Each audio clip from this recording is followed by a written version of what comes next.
horoscope du mois d'août est disponible, donc je t'invite à regarder la vidéo de ton signe principal, ton signe ascendant et ton signe lunaire. Comme ça te fera un beau récap.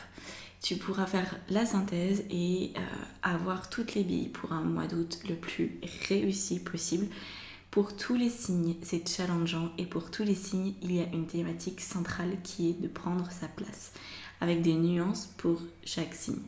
C'est la première fois depuis que je fais des taroscopes, c'est-à-dire depuis plusieurs années en fait, où je remarque un thème aussi central et aussi proche. Donc je pense qu'il y a quelque chose qui peut se passer très intéressant à un niveau collectif. Et n'oublie pas de t'abonner à la chaîne, à liker, à partager, à commenter, à me poser des questions si tu le souhaites. Et si tu as une envie d'être accompagné par moi, quelle que soit la forme que ça peut prendre, j'ai fait beaucoup de choses très différentes.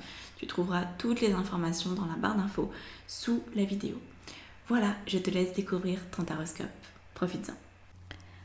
Alors, les poissons, bienvenue. Donc, on commence par l'as d'épée pour vous et on terminera par le 10 de coupe. Alors, prenons les choses par le commencement. L'as d'épée nous parle de la synthèse, l'état d'esprit dans lequel tu es à la fin du mois de juillet. Il semblerait que tu aies pris une décision importante pour toi, enfin en tout cas tu t'es décidé sur quelque chose et tu souhaites y tenir. Je ne sais pas si la suite des événements va te le permettre. Voilà, on va en parler. Mais en tout cas, il y a quelque chose qui pour toi, fin juillet, est clair. Tu as pris une décision et ça te semble être totalement cohérent. Pour autant, les circonstances du mois d'août vont apparemment venir mettre en déséquilibre cette décision que tu as prise. On a le 2 de denier.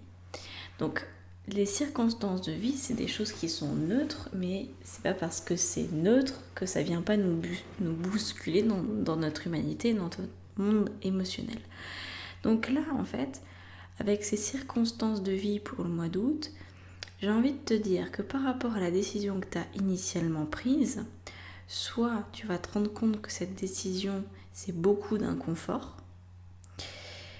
et donc peut-être que ça va te faire revenir sur la décision si tu ne sais pas gérer l'inconfort, ou alors tu vas te rendre compte que c'était pas la bonne décision, parce que au final tu te sens pas sûr de toi.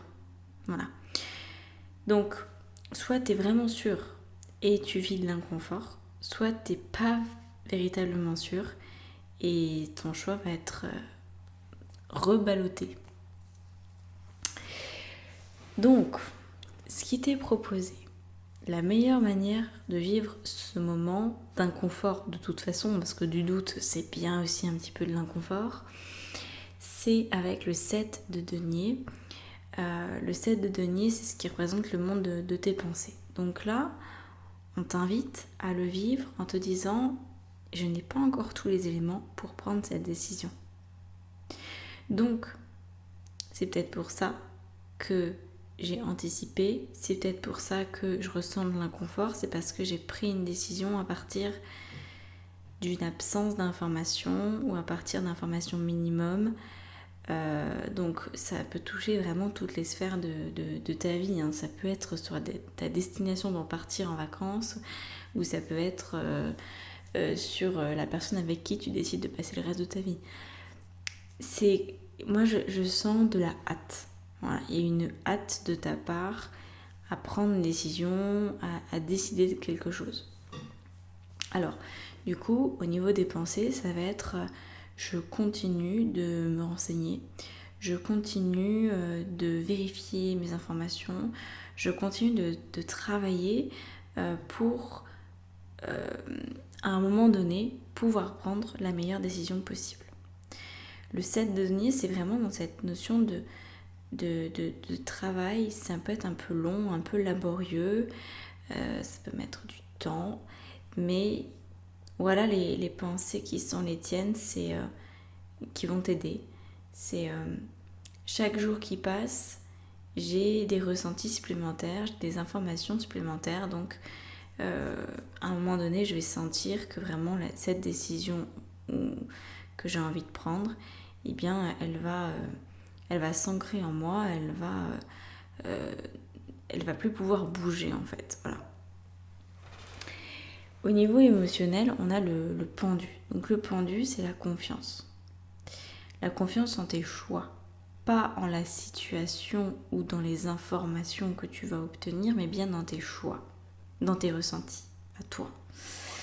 Parce que quand on doit prendre une décision dans sa vie, par exemple acheter une maison, tu peux voir une personne qui va dire « Ouais, elle est géniale cette maison » et le lendemain matin, tu verras une autre personne, un autre spécialiste qui va te dire « En fait, il y a tel et tel travaux à faire, attention. » Et donc, si tu te fies à l'avis des autres, tu peux vraiment soit passer à côté d'une bonne affaire, soit te planter complètement. Par contre, il y a une chose qui ne trompe jamais, c'est les ressentis qu'on a dans notre corps. Quand on est capable d'écouter ces ressentis-là, on est sûr d'être sur la bonne voie.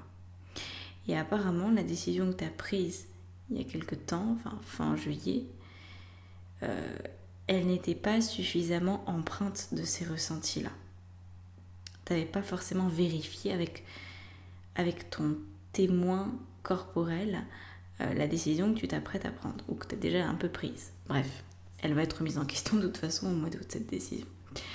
Donc là, avec ce pendu, c'est je me fais confiance, j'ai confiance dans mon ressenti corporel et j'ai confiance que avec toutes ces informations que je suis en train de récupérer, avec tout ce travail que je mets en œuvre, en fait ça va m'aider à ressentir de plus en plus. Ok. J'ai l'impression qu'en fait, ce mois d'août, ça va être pour toi un mois d'expérimentation. Tu expérimentes peut-être, je te parlais tout à l'heure, avant de t'engager avec l'amour de ta vie, peut-être que ça serait bien de vivre avec cette personne ou d'expérimenter certaines situations de couple qui peuvent être parfois un peu complexes à gérer. Et donc là, c'est ça, c'est par exemple, avant de vivre ensemble, on va peut-être faire un test et pendant une semaine, on vit ensemble, H24, on fait tout ensemble. Et là, je vois si j'arrive à tenir ou pas. Donc tu peux faire ça. Expérimente. Trouve les informations par ton expérimentation. Oui, je l'ai pas vraiment expliqué, mais c'était logique pour moi en fait. Les informations, c'est pas forcément un truc que tu vas trouver à l'extérieur. C'est par l'expérience en fait que tu vas trouver ces infos. Donc, ça génère de la confiance. Et au niveau des actions que tu vas pouvoir poser, on a un roi d'épée. Donc le roi d'épée, il vient te montrer, te dire que tu es complètement à même comment dire ça, cette fois de prendre une vraie bonne décision. C'est-à-dire que tu as commencé avec un as, tu termines avec un roi. Enfin, tu termines. Il y a après le 10 de coupe, mais on va en parler un peu plus tard. Donc, le roi d'épée, c'est quand même la carte la plus aboutie. Ce qui fait que je pense, en tout cas je l'espère pour toi, que la décision finale sera vraiment en cohérence avec qui tu es. Que ce ne sera pas une décision de facilité, ce ne sera pas une décision de convenance, ou pour éviter de trop réfléchir, ou pour éviter de trop ressentir, parce que c'est surtout ça qui a l'air d'être présent, c'est la peur de ressentir une émotion désagréable si tu te trompes. Ici, on a la tour. Alors la tour, je t'en ai pas encore parlé, c'est ta carte focus, c'est la carte du point de vigilance pour ce mois-ci. Donc la tour, c'est attention aux conséquences de tes actes. Attention quand tu prends une décision, que ce ne soit pas une pierre en carton. Attention que tu ne bâtisses pas trop de choses là-dessus. Par exemple, si tu bâtis une relation de couple, sans expérimenter avant avec l'autre, sans finalement avoir de billes pour la suite, tu risques de te méprendre. Si tu fais la même chose dans un travail, par exemple, on te propose un travail et toi tu as besoin absolument d'un travail, enfin en tout cas c'est ce que tu crois, parce que tu vas absolument payer les factures et donc tu vas dire oui au premier travail qui se présente. Sans prendre le temps de ressentir ce qui est en toi. C'est peut-être ce qui s'est passé à la fin du mois de juillet. Tu as peut-être accepté une offre que tu as cru ne pas pouvoir refuser. Et puis là, en fait, ça risque de s'écrouler. Donc là, parfois la tour, elle est interprétée à l'inverse, mais là, c'est vraiment comme ça que je la ressens. C'est-à-dire, il faut surtout pas que tu t'écroules, tu vois. C'est pas le moment de t'écrouler, c'est pas le moment de laisser tomber l'ego, c'est pas ça. C'est vraiment attention aux pierres que tu utilises pour construire ton monde. Chaque pierre a son importance.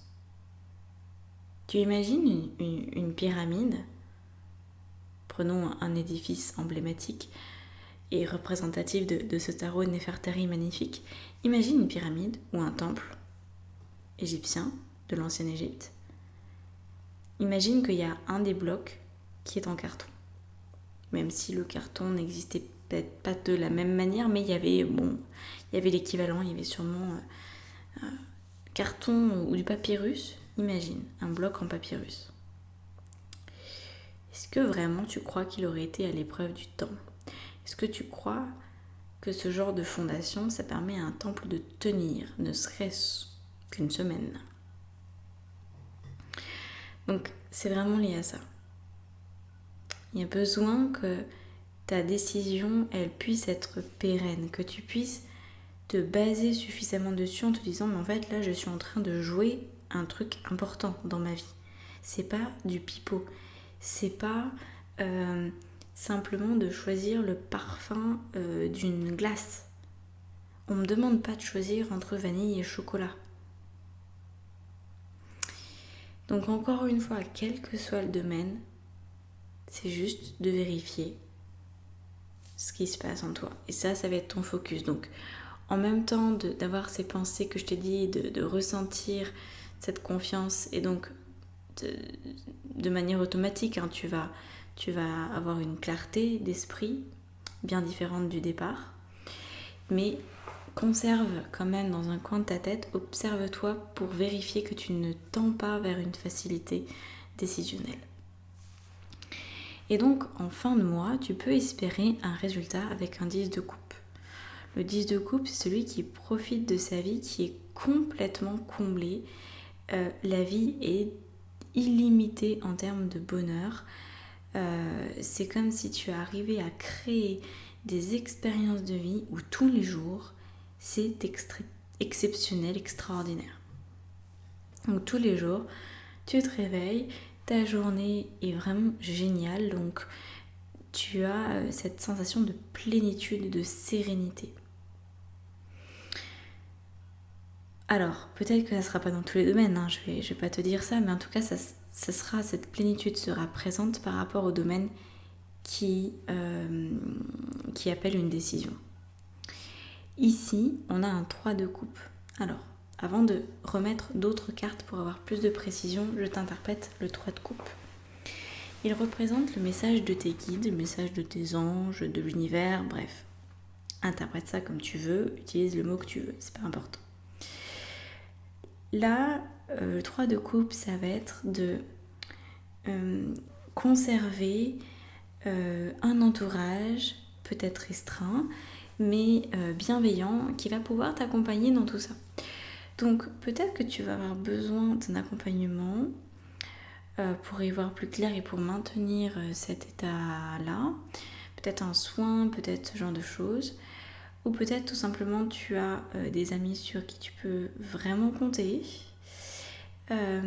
Et tu as besoin, au-delà de l'accompagnement, que ce soit par un professionnel ou simplement des amis qui sont présents, c'est important de prendre ce qui se passe aujourd'hui dans ta vie avec de la légèreté, même si, comme je te l'ai dit, c'est lourd de conséquences. Parce qu'en fait, si tu te mets de la pression, en plus de savoir que ta décision, elle peut marquer le courant de ta vie, alors ça va devenir très compliqué d'avoir l'esprit clair. Parce que plus tu rajoutes de la pression, plus la vie limite les opportunités, parce que c'est comme ça que ça fonctionne. Quand on est pressurisé, c'est comme si on limitait les potentiels de l'univers. Le stress, c'est le pire ennemi de la manifestation. Donc là, tu as besoin de prendre les choses avec quand même une certaine légèreté, ou en tout cas la volonté d'apprendre et pas de te laisser aller à des choses désagréables. Alors, on va rajouter des cartes sur celle qui brille. Donc, sur la première, on va mettre quoi? Le roi de coupe. Ouais. Bah, pour moi, c'est vraiment ça. Hein. La décision que tu as tenté de prendre et qui va être, je pense, remise un petit peu en question, en tout cas qui va générer de l'inconfort, elle est vraiment liée à une difficulté à vivre une émotion désagréable. Tu vois, là, on a le 7 de denier qui revient. Ok. Le 8 de coupe. C'est ça. Le fou. Ouh là là. Ah oui. Donc là, on va quand même un cran plus loin que le pendu. Hein. La tempérance. Et alors, sur le 10 de coupe, qu'est-ce qu'on met? L'ermite. Très chouette. Donc maintenant, on va reprendre le Néfertari. Alors, pour l'interprétation de tout ça, ça se passe dans l'extension. Donc, pour avoir accès à l'extension, il suffit simplement d'aller dans la barre d'information sous la vidéo et tu vas trouver le lien. Le 8 de coupe. Le 8 de coupe, il est là 2 fois. 5 de coupe. J'ai l'impression que ça réveille d'autres choses. Ça réveille peut-être une forme d'esprit un peu rebelle. Bon, on va voir ça. On va prendre le temps de décortiquer. On rajoutera des cartes si je sens que c'est nécessaire.